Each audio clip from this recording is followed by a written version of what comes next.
why don't we talk about the life of Newton Minow?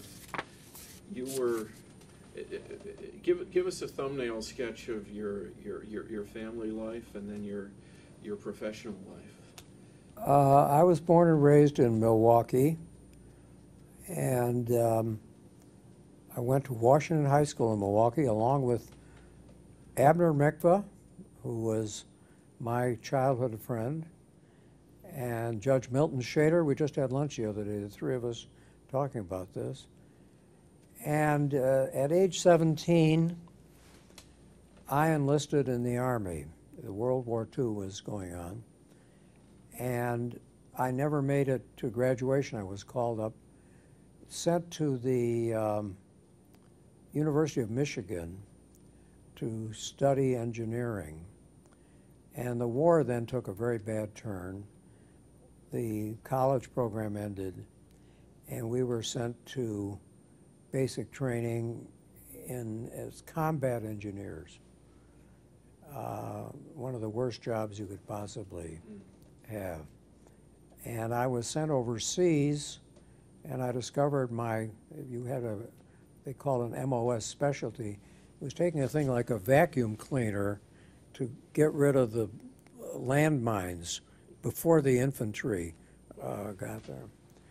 So it was not and they didn't tell us where we were going until we were on the ship. And we went to the China-Burma India Theater. And then I got lucky. I was assigned to headquarters in New Delhi, India, in a unit that built the first telephone line connecting India and China. I had 3 birthdays in the Army and came home. I'd been admitted to Harvard before going in the Army. I called Harvard and asked them if my admission was still good. They said yes, but we do not have any housing. We've got some tents and Quonset huts we're putting up for veterans. And I said, I've been experiencing that for the last several years. I just forget it. So my father talked me into applying to Northwestern. I went to Northwestern and went to Northwestern Law School. Met my wife at college, and we settled into the law practice at the same firm that you were at, Gary. At that time it was called Mayer, Meyer, Austrian, and Platt. And then Northwestern had recommended me for a clerkship at the United States Supreme Court.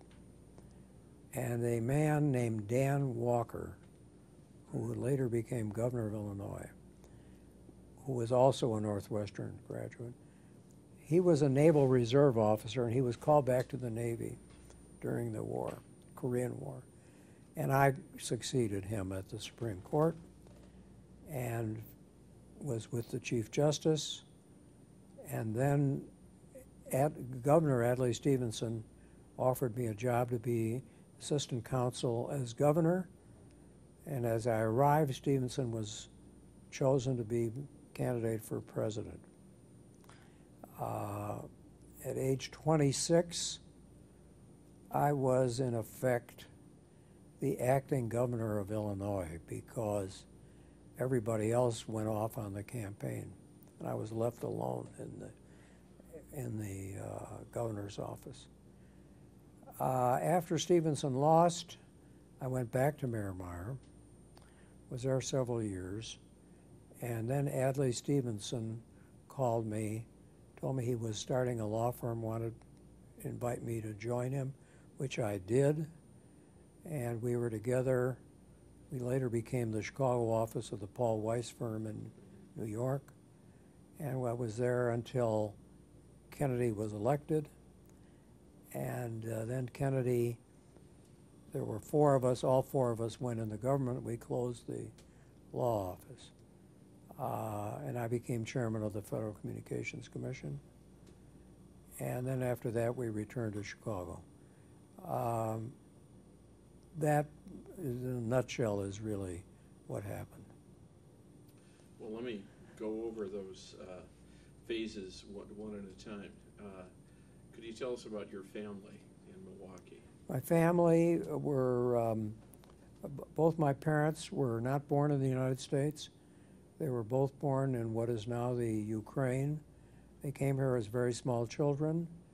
My father's family ended up in Chicago, where he was raised, and he went to high school.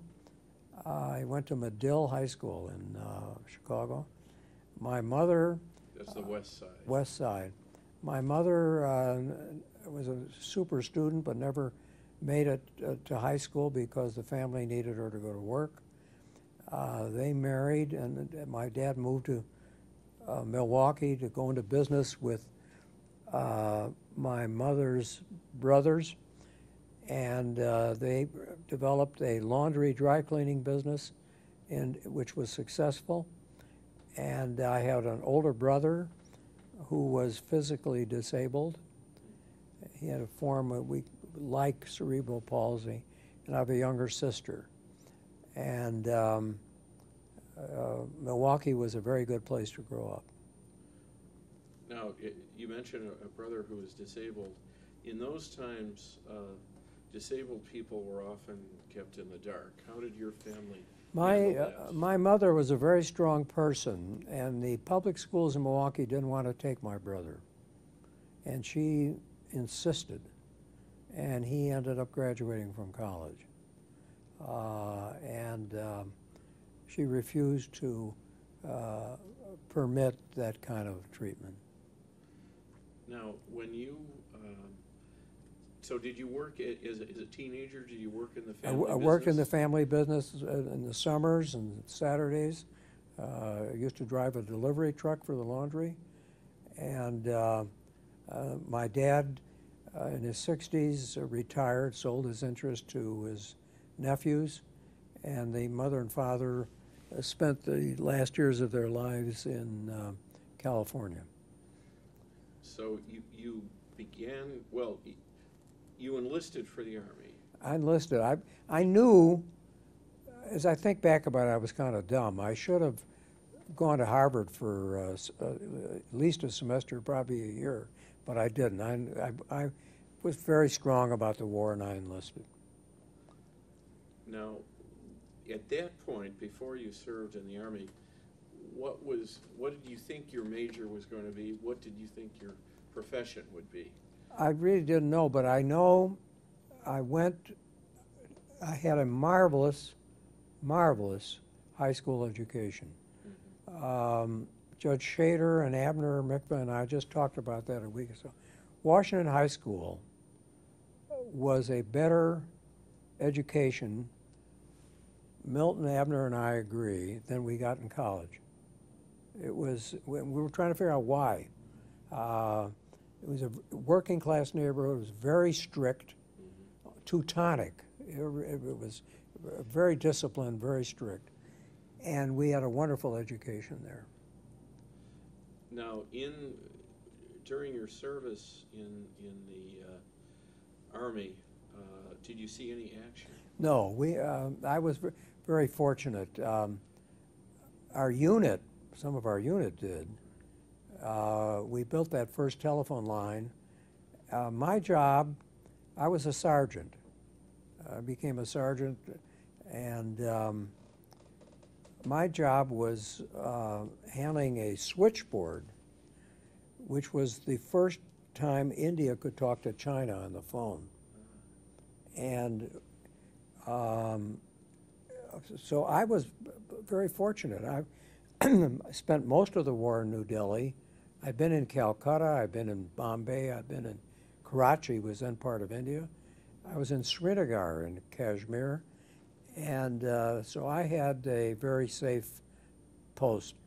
We were under British command, the Americans. Now, your wife tells a certain anecdote about something that happened at the switchboard. I don't know if you'd like to put that on the record or not. It's a true story. I was doing the switchboard one day, and I managed to disconnect somebody. And I still had one voice on the phone. And the man said, "You've disconnected me." He said this in a very British accent. And I said, "Oh, I'm so very sorry, sir." He says, "Do you know who this is?" I said, "No, sir." He said, "This is Admiral Louis Mountbatten, the commander-in-chief of all the military forces in Southeast Asia." So I said, "I'm terribly sorry, sir." He'd been talking to China. I said, "I'm terribly sorry." I said, "Do you know who this is?" He said, "No." I said, "Thank God," and I unplugged the phone. So nobody knew it was me. But the war, our unit was scheduled to go to Japan in the invasion. And anybody that tells me we were wrong to drop the atomic bomb, I'm prepared to debate with, because there would have been millions and millions of people killed, Japanese and American. Now, you come back to college. You have the benefit of the Veterans Bill for higher education at that point. When did you form a career plan? While I was in college, I did a very stupid thing. I was an idiot. I